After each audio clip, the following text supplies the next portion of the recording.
వెల్లడే అవకాశం కనపడుతుంది. మొదటి నుంచి కూడా దీన్ని మొత్తం కూడా మానిటరింగ్ చేస్తున్నారు. ఇప్పుడు ఈ ఫలితాల గురించి కూడా చూస్తున్నారు. బీఆర్ఎస్ ఆశలు పెట్టుకున్నటువంటి పరిస్థితి కనిపిస్తుంది. ఇది సిట్టింగ్ గతంలో పల్లారాజిరెడ్డి ఎమ్మెల్సీ స్థానం, ఇప్పుడు మనతో మాట్లాడడానికి కూడా ఎమ్మెల్యే పల్లారాజిరెడ్డి ఉన్నారు.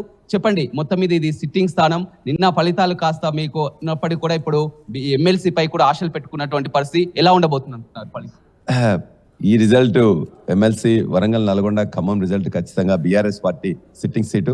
ఇవాళ ఉన్న గ్రాడ్యుయేట్స్ కానీ లేకపోతే ఈ గ్రాడ్యుయేట్ ఓటర్స్ కూడా మా మీద విశ్వాసం, మీరు పోటీలో లేరు కదా అని చెప్పేసి వాళ్ళు ఒక వాదన తీసుకొచ్చి ప్రజల్ని నమ్మించి చివరికి ఇది టీఆర్ఎస్కి సంబంధించిన ఎన్నిక కాదు, టీఆర్ఎస్ ఇక్కడ అధికారంలో లేదు, మేము కూడా అక్కడ అధికారంలో వీళ్ళు వచ్చే అవకాశం లేదు కాబట్టి మాకే వేయాలని చెప్పి కాంగ్రెస్, మేమే రేపు వస్తున్నాం అని చెప్పేసి మోడీ అక్షంతలు కావచ్చు, రకరకాల కారణాల చేత ప్రజల్ని మొత్తం కూడా నమ్మించి ఇవాళ మాకు బీఆర్ఎస్ ఇందులో రోల్ లేదనే విధంగా తీసుకురావడం వల్ల మేము నిజంగానే పోటీలో లేని పరిస్థితి వచ్చింది. అంతే తప్ప ఖచ్చితంగా ఇవాళ తెలంగాణలో జరిగే ఏ ఎన్నికలో కూడా ఖచ్చితంగా మా రోల్ లేకుండా అది ఉండదు. మొన్న జరిగిన మహబూబ్ నగర్ ఎన్నికల్లో మేము దరిదాపుగా 111 ఓట్ల మెజార్టీతో గెలిచినాం. దీన్ని కూడా మొదటిసారిగా ఈ పార్టీ పెట్టినప్పటి నుంచి పోటీ చేస్తున్నది. ఈ కాన్స్టిట్యున్సీలో మొట్టమొదటి 2 సార్లు కూడా ఆనాడు టీఆర్ఎస్ అభ్యర్థిగా దిలీప్ కుమార్ గారు 2 సార్లు గెలిచారు. ఆ తర్వాత నేను కూడా 2015లో గెలిచాను, 2021లో కూడా గెలిచాను. కాబట్టి నాకు సంపూర్ణమైన విశ్వాసం ఉన్నది. ఈ 3 జిల్లాల వరంగల్, నల్గొండ, ఖమ్మం జిల్లాల యొక్క ఓటర్లు, గ్రాడ్యుయేట్స్ ఖచ్చితంగా ఈ యొక్క తెలంగాణ వచ్చేసరికి బీఆర్ఎస్ పార్టీనే తమ యొక్క వాదన ఎత్తుకుంటది, తమ యొక్క ప్రశ్నలు అడుగుతుంది. కానీ గతంతో పోల్చుకుంటే గతంది వేరు, ఇప్పుడు వేరు. పూర్తిగా చూసినట్లయితే 34 నియోజకవర్గాల్లో కూడా 32 మంది కాంగ్రెస్ పార్టీ ఎమ్మెల్యేలు ఉన్నటువంటి పరిస్థితి కనిపిస్తుంది. మన ఎంపీ కూడా ఖాతా తెరవదు. ఏ విధంగా గెలుస్తున్నా మీ ధీమా ఏంటి? మేము ఎంపీలు గెలుస్తామని చెప్పేసి ఏనాడు చెప్పలేదు. ఎమ్మెల్సీగా ఖచ్చితంగా 34 మంది ఒకప్పుడు కాంగ్రెస్ పార్టీ లేకపోతే టీడీపీ కమ్యూనిస్టులు ఉన్న రోజుల్లో కూడా ఆనాడు దిలీప్ కుమారే గెలిచిండు, తెలంగాణ ఉద్యమం ఉన్నది. ఆ తర్వాత మేము ఎక్కువగా లేనప్పుడు, నేను మొదటిసారి పోటీ చేస్తున్నప్పుడు కూడా మొత్తం కూడా సగం ఎమ్మెల్యేలు కూడా ఆనాడు లేరు. అయినా ఇక్కడ ఎమ్మెల్యేలు ఉన్నారా లేదా, లేకపోతే ఏ పార్టీ అధికారంలో ఉన్నది, ఏ పార్టీ కేంద్రంలో ఉన్నదని సంబంధం లేదు.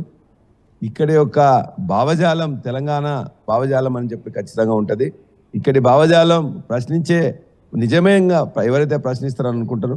గతంలో ప్రభుత్వంలో పల్లారాజేశ్వరుడు ఉండే కాబట్టి నేను మాత్రమే ప్రశ్నిస్తా అని చెప్పేసి ఒక క్యాండిడేట్ వస్తే ఆ క్యాండిడేట్ కూడా కొంతవరకు ఆదరించిన ఓట్లు ఫైనల్గా గెలిపించేది మాత్రం నన్నే గెలిపించారు. ఈ పరిస్థితుల్లో ఖచ్చితంగా ఇక్కడున్న కాంగ్రెస్ ప్రభుత్వాన్ని ప్రశ్నించాలంటే బీఆర్ఎస్ అభ్యర్థి ఉండాలని చెప్పి నిర్ణయానికి గ్రాడ్యుయేట్స్ వచ్చిందని చెప్పి నేను భావిస్తున్నా. కౌంటింగ్ స్టార్ట్ అయింది. ఖచ్చితంగా మా అభ్యర్థి రాకేష్ రెడ్డి మంచి మెజార్టీతో గెలుస్తాడని చెప్పేసి విశ్వాసం నాకున్నది. గెలిచి చూపిస్తాం. కానీ ఎలా ఉండబోతుంది? గతంలో కూడా చూడండి, ఫలితాలు వెళ్ళడానికి మనకు 3 రోజుల సమయం కూడా పట్టినటువంటి పరిస్థితి కనిపిస్తుంది. మొదటి ప్రాంతం రాకపోతే మళ్ళీ ఎలిమినేషన్ రౌండ్ ప్రక్రియ స్టార్ట్ చేయాల్సి ఉంటుంది. ఎలా ఉండబోతుంది? పోయినసారి 7 హాల్స్లో 49 కౌంటింగ్ టేబుల్స్ పెట్టారు. ఈసారి మొత్తం కూడా 4 హాల్స్లోనే దరిదాపుగా ఒక్కొక్క హాల్లో 24 చొప్పున 96 కౌంటింగ్ స్టేషన్స్ పెట్టారు. అంటే ఆల్మోస్ట్ డబుల్ పెట్టారు. దరిదాపుగా తగ్గినాయి. 2వ అంశం. 3వ అంశం, పోయినసారి 72 అభ్యర్థులు ఉంటే ఈసారి 52 అభ్యర్థులు ఉన్నారు. 4వ అంశం, పోయినసారి చాలా గట్టి పోటీ ఉండే ఒక 10 మంది మధ్యలో. మన ఆనాడు కాంగ్రెస్ పార్టీ, బీజేపీ, బీఆర్ఎస్ఏ కాకుండా వ్యక్తిగతంగా చాలా మంది ఇండిపెండెంట్లో ఒక 10 మంది, చెరుకు సుధాకర్ కావచ్చు, రాణి రుద్రమ కావచ్చు, తిరుమార్ మల్లన్న కావచ్చు, లేక ఈ విధంగా చాలా మంది కూడా ఆనాడు పోటీలో ఒక 10 మంది ఉండే. ఈవెన్ ఉమ్మడి సిపిఐ-సిపిఎం అభ్యర్థి ఉండి ప్రతి వాళ్ళు 8,000 10,000 ఓట్లు గెలుచుకున్నారు. కాబట్టి ఫస్ట్ ఓటింగ్లోనే ఆ విధంగా చీలిపోవడం వల్ల మనం సెకండ్ ఓటింగ్ ఎలిమినేషన్ రౌండ్ వరకు వచ్చింది. కాబట్టి ఈసారి గట్టి పోటీ అనేది 3 ఇలా BRS party, Congress party, BJP party, వీళ్ళు కాకుండా ఒకరిద్దరు మాత్రమే. ఆ 52లో కూడా గట్టి పోటీ ఇచ్చేవాళ్ళు 4-5 ఉండడం. కాబట్టి ఖచ్చితంగా ఇవాళ సాయంత్రం 4 గంటల వరకే యాక్చువల్గా ఈ కట్టలు కట్టడం ఇవన్నీ కూడా అయిపోతుంది అనుకుంటున్నాం. సాయంత్రం 10 వరకే, ఇవాళ సాయంత్రం 10 వరకే ఫస్ట్ ప్రియారిటీకి సంబంధించిన 4 రౌండ్లు కూడా అయిపోయి ఒక క్లిష్టమైన ఎన్నికలకు ఒక క్లారిటీ అనేది వస్తుంది. రైట్. అదే విధంగా చూసినట్లయితే ఎంపీ ఫలితాలు కూడా కాస్త క్యాడర్ అంతా కూడా నిరాశలో ఉన్నటువంటి పరిస్థితి కనిపిస్తుంది. 20 ఏళ్ల కాలంలో మొదటిసారిగా పార్లమెంట్ లో ప్రాధాన్యత లేకపోవడం బీఆర్ఎస్ ఎలా ఖచ్చితంగా మా పాత్ర లేదు, వాళ్ళందరూ మన పాత్ర ఉన్నప్పుడే చేద్దాం, మన పాత్ర లేదంటున్నారు కదా అని చెప్పేసి టీఆర్ఎస్ వర్గాలే మొత్తం బీజేపీ కానీ కాంగ్రెస్ కానీ ఓటేసినాయి. కేంద్రంలో వాళ్ళకి ఏది ఎట్లా అయితే ఎవరు ప్రశ్నిస్తారో, లేకపోతే ఎవరు నిధులు తీసుకొస్తారో, లేకపోతే ఎవరు ప్రభుత్వం ఏర్పాటు చేస్తారో, వీళ్ళు ప్రభుత్వం ఏర్పాటు చేసేది లేదు, లేకపోతే వీళ్ళ యొక్క రోల్ లేదని చెప్పేసి ఆ యొక్క మాటను వాళ్ళు నమ్మడం వల్ల, ప్రభుత్వంలో మేము లేకపోవడం వల్ల ఇక్కడ ఖచ్చితంగా వాళ్ళ ఏదైతే రెండు పార్టీలు చెప్పినా, నేషనల్ పార్టీ చెప్పిన దాన్ని నమ్మిండ్రు. దాన్ని కూడా అవసరమైనప్పుడు కానీ ఏం జరిగింది అనుకుంటున్నారు? వరంగల్లో కూడా చాలా క్లియర్ గా చూడడం జరిగింది, మీరు కూడా చూడడం జరిగింది. కడియం కావ్య పార్టీ మారినటువంటి వ్యక్తులకు ప్రజలు బుద్ధి చెప్తారనుకున్నారు, కానీ వరంగల్లో కూడా మెజార్టీతో గెలుపొందినటువంటి పరిస్థితి.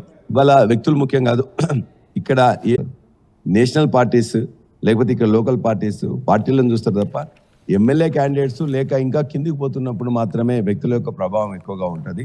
ఎంపీ ఎన్నికల్లో వ్యక్తి ప్రభావం ఉండేది అనేది జీరో, ఆల్మోస్ట్ జీరో. ఏదైనా ఉన్నారని చెప్పేసి ఎవరైనా పొరపాట్లు ఎవరైనా గొప్పగా చెప్పుకుంటే చెప్పుకోవచ్చు, కానీ ఇక్కడ ఏ వ్యక్తి అయినా కూడా వ్యక్తుల ప్రభావం కాకుండా పార్టీల ప్రభావం ఉంటుంది. ఆ పార్టీలతోనే కాంగ్రెస్ పార్టీకి అక్కడ వేయాలనుకున్నారు, వేశారు. ఏపీ ఫలితాలు ఏమంటారు? స్వయంగా కేసీఆర్ కూడా అక్కడ జగన్ వచ్చే అవకాశం ఉందని చెప్పారు. బీఆర్ఎస్ కూడా చాలా వరకు చెప్పినటువంటి పరిస్థితి, అక్కడ పూర్తిగా కూడా ఒక ప్రతిపక్ష హోదా కూడా దక్కనటువంటి పరిస్థితి. ఏమి మనం అక్కడ ఎన్నికలు జరుగుతున్న క్రమంలో కూడా మనకు వచ్చిన ఇన్ఫర్మేషన్ ప్రకారం, మనకు వచ్చింది ఎక్కడి నుంచి వెళ్ళి చాలా మంది కూడా ఇచ్చిన ఇన్ఫర్మేషన్ ఏంటి, ఇవాళ అనేక టైమ్స్ నౌ కానీ లేకపోతే ఒక 10 ఛానల్స్ వైఎస్ఆర్సీపీ అని వస్తుందని చెప్పిండ్రు, ఇంకొక 4-5 ఛానల్స్ టీడీపీ వస్తుందని చెప్పిండ్రు. మనకు వచ్చిన సమాచారం ఏందని చెప్పి కేసీఆర్ గారు చెప్పింది తప్ప ఏనాడు కూడా ఆ రాజకీయాల పట్ల ఆసక్తి కానీ లేకపోతే దాని గురించి మాట్లాడిన సందర్భాలు లేవు.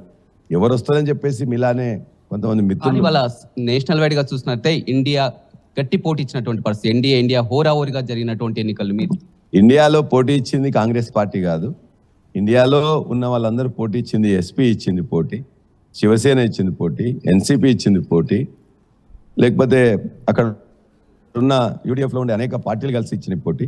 ఇవాళ రీజనల్ పార్టీసే మొత్తం కూడా చేస్తాయని కేసీఆర్ గారు ఎప్పుడైతే చెప్తుండ్రో అదే జరిగింది. అయితే ఆ కేసీఆర్ గారు ఇక్కడ అధికారంలో వాళ్ళు ఉన్నారు, వాళ్ళతోని వాళ్ళు అలయన్స్ పెట్టుకోవడం జరిగింది. ఎస్పీతోని అలయన్స్ కాంగ్రెస్ పెట్టుకున్నది.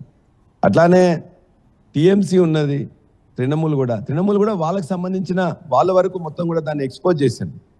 వాళ్ళు అధికారంలో ఉండడమే కాకుండా వాళ్ళ బీజేపీ తనకు ఏ విధంగా వ్యతిరేకం చేస్తుందని చెప్పి దాన్ని ఎక్స్పోజ్ చేయగలిగారు. కాబట్టి ఇలా ప్రతిపక్ష పార్టీలుగా లేకపోతే లోకల్గా ఎక్కడైతే కాంగ్రెస్ పార్టీ యొక్క గొప్పతనం కాదు ఇది, కాంగ్రెస్ పార్టీ ఇతరులతోని మిలాఖత్ కావడం వల్ల ఒక సీటు కూడా రాదు. ఫలితాల తర్వాత కూడా బీఆర్ఎస్ పార్టీ ఖతం అయిపోతుందని కూడా చెప్పారు. మరి పార్టీ ఉండబోతుందా, ఎలా? తెలంగాణ రాష్ట్ర సమితి ఏర్పడ్డ 2001 నుంచి వెళ్ళి 2014 వరకు అనేక సార్లు ఓడిపోయినరు, అనేక సార్లు గెలిచిండ్రు, అనేక సార్లు గెలిచిన వాళ్ళందరినీ తీసుకున్నారు. ఎత్తుగడలు ఎత్తు వంపులు అన్నిటి కూడా మొత్తం కూడా ఎత్తుగడలు వేయడంలో కేసీఆర్ గారు ఏ విధంగా సిద్ధహస్తులో, ఇవాళ మేము చిన్న పార్టీ కాదు, 50 నుండి 60 లక్షల మంది మా యొక్క సభ్యత్వం ఉన్నది. అదేవిధంగా 36 మంది, వాటికి 39 మంది గెలిచినాం, నిన్న ఒకటి పోతే 38 మంది మేము గెలిచిన టీఆర్ఎస్ పార్టీ మాకు పార్టీ. ఇవాళ కూడా ఓటరు మన యొక్క ప్రమేయం లేదన్నారు కాబట్టి వాళ్ళకి ఇచ్చింది తప్ప ఖచ్చితంగా ఇవాళ జరిగే ప్రతి ఎన్నికలో కూడా ఇవాళ బీఆర్ఎస్ పార్టీ ప్రభావం చూపుతుంది. ప్రభావమే కాదు, ఖచ్చితంగా అన్నిట్లలో కూడా గెలుపులో కూడా సగం కంటే ఎక్కువ గెలుపుతాను కూడా నేను విశ్వాసంతో ఉన్నా. మీకు ప్రతి ఎన్నికలు కూడా చూపిస్తాం, ఇదే మొదటి ఎన్నిక కాబోతుంది. చూడొచ్చు, మొత్తం మీద ఎమ్మెల్సీ ఖచ్చితంగా గెలిచి తీరుతామని కూడా చెప్తున్నారు. ఎమ్మెల్సీ పై భారీగా ఆశల పరిస్థితి అయితే కనిపిస్తుందని చెప్పవచ్చు. మొత్తం హోరాహోరీగా ఎమ్మెల్సీ ఉప ఎన్నిక కూడా కొనసాగింది. కౌంటింగ్ ప్రక్రియ ప్రారంభమైన కానీ మొత్తం బండెల్స్ కట్టే విధానం ఉంటుంది కాబట్టి మధ్యాహ్నం వరకు కూడా మొత్తం పూర్తిగా ఈ విధానం ఉంటుంది. ఫలితాలు రేపు వెల్లడయ్యే అవకాశం కనపడుతుంది. మొదటి ప్రాధాన్యత ఓట్లతో గెలుస్తారా, లేకపోతే ఆ ఎలిమినేషన్ రౌండ్ ప్రక్రియకి వెళ్ళి రెండో ప్రాధాన్యతతో గెలుస్తారా చూడాల్సింది. ఏదేమైనప్పటికీ కూడా కాంగ్రెస్ బీఆర్ఎస్ మధ్య కూడా హోరాహోరీగా కూడా ఫలితాలు వెల్లడయ్యే అవకాశం అయితే కనపడుతుందని చెప్పవచ్చు. Ramdas. Right, thank you Ramesh, thanks for the update. Duppalapalli warehousing godowns లో గ్రాడ్యుయేట్ ఎమ్మెల్సీ బైపోల్ ఓట్ల లెక్కింపు జరుగుతోంది. 4 హాల్స్ లో మొత్తం 90